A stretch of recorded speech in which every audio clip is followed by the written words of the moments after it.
ఈరోజు ఈ జనతా కర్ఫ్యూ అనేది చాలా అందరికీ ఉపయోగపడేలాగా మీన్స్ ఎక్కడైతే ఈ సైకిల్ ఏదైతే ఉందో ఆ సైకిల్ స్టాప్ చేయడానికి మన మోడీ గారు, మన సీఎం జగన్ గారు, తర్వాత మిగతా వీళ్ళందరూ ఏదైతే మన సిపి కమిషనర్ వీళ్ళందరూ తీసుకునే చర్య ఏదైతే ఉందో చాలా హర్షణీయం అనమాట.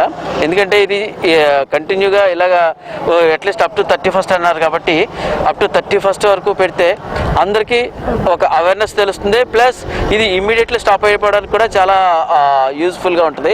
సో మేము దీన్ని 100కి 100% ఎంటైర్ మా ఫ్యామిలీతో పాటు మా ఫ్రెండ్స్ సర్కిల్ వీళ్ళందరూ కూడా నేను చెప్తున్నాను. తర్వాత మేము కూడా ఆచరిస్తున్నాం. Very good.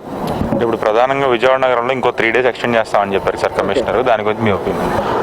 3 days కంటిన్యూ చేయడం ప్లస్ ఒకటేమో పాజిటివ్ కేసు కూడా ఒకటి వచ్చింది కదా. సో దాని గురించి మన ఫ్యామిలీ వీళ్ళందరూ మన మన పుర ప్రముఖులు ప్రజలు కూడా హ్యాపీగా ఉండడానికి ఈ 3 రోజుల కర్ఫ్యూ అనేది పెట్టడం చాలా మంచిదే. ప్లస్ దానికి కొన్ని సవరణలు ఏంటంటే మార్నింగ్ పాలు, తర్వాత వాటరు, తర్వాత మెడిసిన్స్, దానికి మాత్రం కొంచెం మార్నింగ్ ఈవినింగ్ కొంచెం కర్ఫ్యూ సడలించినట్టుగా సడలించి మిగతా టైంలో ప్రజలందరూ కోఆపరేట్ చేస్తే 100కి 100% మనం దాని నుంచి మనం ఎదుర్కోవడానికి ఈజీగా అవుతుంది.